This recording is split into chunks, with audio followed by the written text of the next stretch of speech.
HAARP is low frequency too. That's a low frequency thing too. There. What's the official story for what HAARP is used for? Oh, like ionospheric research. But I mean, anybody can look up the patent and right off the bat, it's called an ionospheric heater. So, I get that people are complaining that, look what we're doing to the environment and it's us that are doing it. Well, it very well may be that we are negatively impacting the environment, but not in the way that we're being presented in the slightest. Okay, so you were there for a year. While you were there, you discovered the ELF technology. But it wasn't until you left, and I don't want to put words in your mouth. I know you keep getting upset that I'm putting words in your mouth. Okay, I'm trying not to. I'm just trying to understand.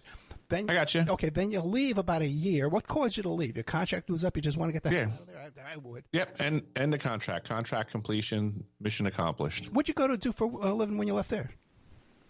I wound up getting into the North Slope of Alaska, working in the remote aspects of Alaska. Doing what? Remote maintenance. Remote maintenance again. And what kind of equipment do you do this maintenance on? Man camps, which is like a remote hotel. Gotcha. Okay. Yeah, I have another friend who worked on one of those man camps up there, and she was exposed to some kind of pesticide or something like that. They had to pull her out of there. That's weird. Yeah. We had a lawsuit with that. Okay, so now then what happened then? You stayed in contact with these workers over these, the operators you described them as, and then they told you this other nefarious capabilities of this equipment. Correct. And what did they tell you that it could do, and then what did they tell you that it was doing? Well, they introduced me to the paperwork that said it could transmit. So we had a conversation about what it was really doing in transmit mode and, the whole conversation about the earthquakes. But you didn't think to have this conversation while you were there? You didn't have this conversation until after you left? How would I have known to have the conversation while I was there? Hey, guys, what's going on? Is it possible that the telescope is a big cover story and it's really an earthquake generator? I'm pretty intuitive, but that would have been a leap. Okay, so now you were informed about the Christchurch earthquake. Do you have knowledge of any other earthquakes caused by this device? Not by this device. Then by what? What are you getting at, Your Honor? I do tend to interrogate. I apologize. I'm just trying to get your statement. Okay, I'm not trying to put words. Oh, fair enough. I know, but yeah. I mean, I also have to trust that this is a radio interview and not something else nefarious. Well, no, you can look me up. I'm on the radio. Fair enough. Okay. Got a microphone right there. Okay. Yeah. Okay. I've never been a private investigator. Well, you can look me up. Fair enough. At Opera, you can Google me right now while we're talking. Yeah, it's all good. Very well known. I forgot what I was going to say, and I told you I had that fever today, man. I apologize. It's all good. Got to keep some fluids handy. I know I got water in front of me, but now. Wait. Right. What else are you aware that they're using these weapons for? And by the way, just because I'm a private investigator, there's nothing. If this is going over the radio, everyone's going to hear it anyway. It's not like it's a private discussion. Oh, understood. But I don't know you from a hole in the wall. That's a loaded statement right there. You're saying if this goes over the radio, I have no idea if this is going over the radio. I have no idea when you and I hang up. I didn't look into anything. Right. But I'm saying though, whether it's a recorded conversation privately for private investigation work or going over the radio, everyone's going to hear this. If you say so. Okay. Google me real quick, man. That offer. It's all good. Okay. But now you heard about this accidental Christchurch. What else do you believe that they're using these devices to do? Oh, from my research and understanding of things, post observation and after a bunch of looking into stuff and talking to folks, I believe that we have the ability to observe exotic propelled engines that are emitting neutrinos so that the facility is some sort of an air traffic control station. And it also appears that this type of massive phased array, presumably quantum entangled system can provide instantaneous long range communications to what would be an off-world fleet of technologically advanced stuff that the vast majority of us aren't privy to seeing. And this is supported by the testimony of guys like Gary McKinnon, who hacked into the Navy computers and found the spreadsheet that listed all the off-world vessels and the captains of those vehicles respectively. So I just found the communications system that, tolerates these vehicles moving at great distance and still being connected. Oh well, yeah, I've seen the Gary McKenna material, but you said you saw something about you determined that this equipment could do long range communication. Yep, just through following the research and looking at what was present and what's potentially available, and I have documentation for that up in the archive section on the website as well. And so then, I guess it would just be speculation, but then you think you're communicating with the U.S. type Space Force, not alien Space Force. I mean, technically, at that point, when you have this type of technology, the sky's kind of the limit. I wouldn't want to presuppose more than what we can connect the dots to, but it certainly looks like we have evidence of an off-world fleet, and it looks like we have evidence of an ability to communicate with them. So now, when did you start talking about this publicly? I guess it's maybe been about 3 or 4 years now. Okay, and so then have you had any kind of repercussions from this, any kind of pushback? Oh, absolutely. I get all kinds of threats and stuff like that. But I mean, you're from Staten Island. I'm sure you can understand that most people are just jokers that are never going to deliver on their threats.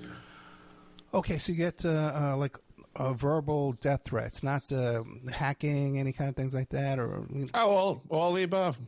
Hackers, fake interviewers, which in the grand scheme of that happens too. Like I've had full blown shenanigans occur where people were just looking to dig for info or to discount what I'm presenting. So I've been run through the ringer in that.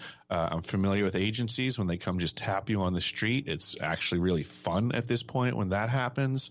The TSA doesn't really care for me in the airports, and it's like I was spit in my face when I was in Washington D.C. giving my testimony at the Dr. Greer event. Okay. Yeah, I was going to ask you, where did you testify in D.C.? I testified at the National Press Club event. I testified in a private, I guess you'd like seminar or convention. I don't know what you would call those things that Dr. Greer put together, Disclosure 2.0. There was a whole bunch of other whistleblowers there, along with myself. So I testified there. And then at that same weekend encounter in D.C., I went and testified for the Senate Intelligence Committee and a department known as Arrow, and they had two separate skiffs that I had to go to share my evidence and testimony. Okay, that's interesting. So you did testify before the Senate Intelligence Committee? Absolutely. Okay, and who was running that committee at the time? Something I don't believe I'm allowed to discuss the names of anybody involved. The skiffs are secret compartmented information facilities, and I'll state that I know one of the groups very clearly stated that we were not allowed to give out their names or the location of the facility that I was being questioned in. So just because of that, I'm not sure if I was allowed to say anything about the other people. So I'm gonna refrain. Then what was the nature of your testimony to them? Can you tell us what you told them? Exactly what I'm telling you today. Okay. Now, when you were telling them this, were they surprised to hear this, or they had heard it before? What is your? Oh, they were floored. My testimony was very well received. It was scrutinized. I had a lot of questions going back and forth between myself and I guess what I would refer to as almost like their science officer. There was a fistful of people in the room, one of which was this science officer type person. And it was more or less me engaging in a dialogue with this person. And then he would pause every now and again to translate what we were saying into something the other people in the room would understand.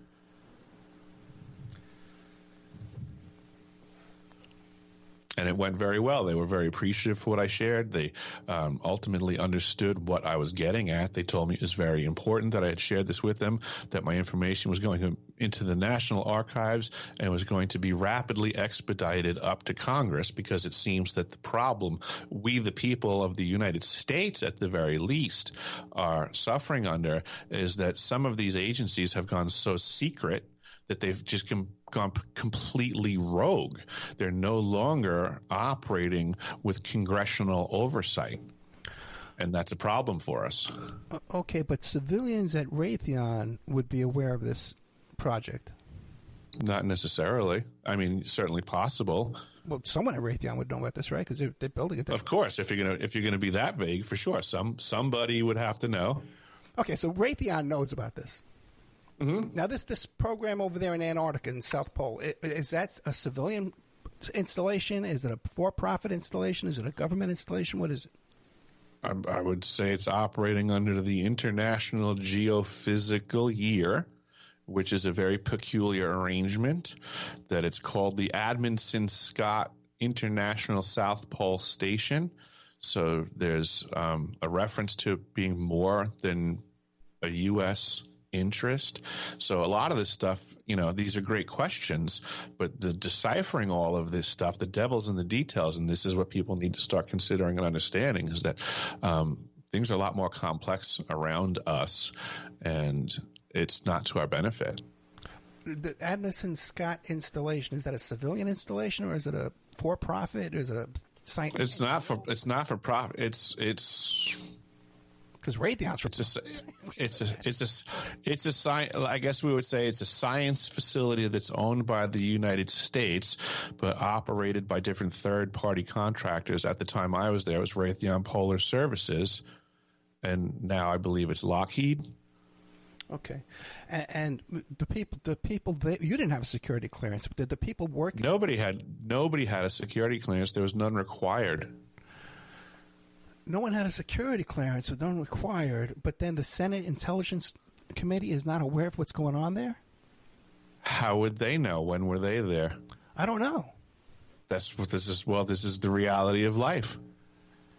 There's only the only people that know what's going on are the people that have the experience, right? Right. The only people that know what's going on 2nd Avenue are the people that have been on 2nd Avenue. If you've never been to 2nd Avenue, you're going to have to ask someone who was. Are you aware of either the Stephen Greer Press Club conference there, or the Senate Intelligence Committee bringing in other people from Raytheon or other workers from this installation? Because did they ask you for other names of the people who were sharing this information with you?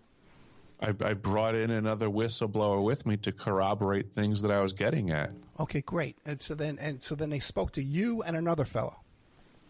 And another coworker, correct? From the South Pole Station. Right, this Amundsen Scott Station. Okay, and he didn't have a security clearance either, though. Nobody would have had a security clearance. There wasn't one required. What was his responsibilities there at the installation?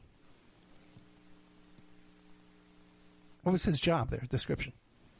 This person was a work order scheduler. Work order scheduler. Okay, interesting. Okay, and where does he live now? Does he live in Alaska too? This doesn't seem to be pertinent to the conversation. It seems like more of a inquiry. Okay, seems peculiar. You said you didn't want to tell a story, okay? So I'm trying to, and fair enough, but this understood. But even with that consideration, your line of questioning seems extremely peculiar. Okay, then what would you like to tell us besides that you been to this installation here and you have information about this earthquake? What else would you like to tell us? I guess I would like to tell everybody to be very careful who you listen to on the internet, because a lot of these people are gatekeepers that are trying to control the conversation.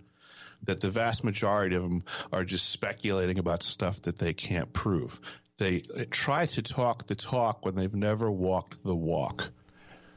I totally agree with you on that. I think there's a ton of this information out there, and I think it's well funded and by the same kind of people I'm up against every freaking day. Okay, and after the show, you can Google me and see what I've been up to. Give us what made you bring that up now, though, about this information on the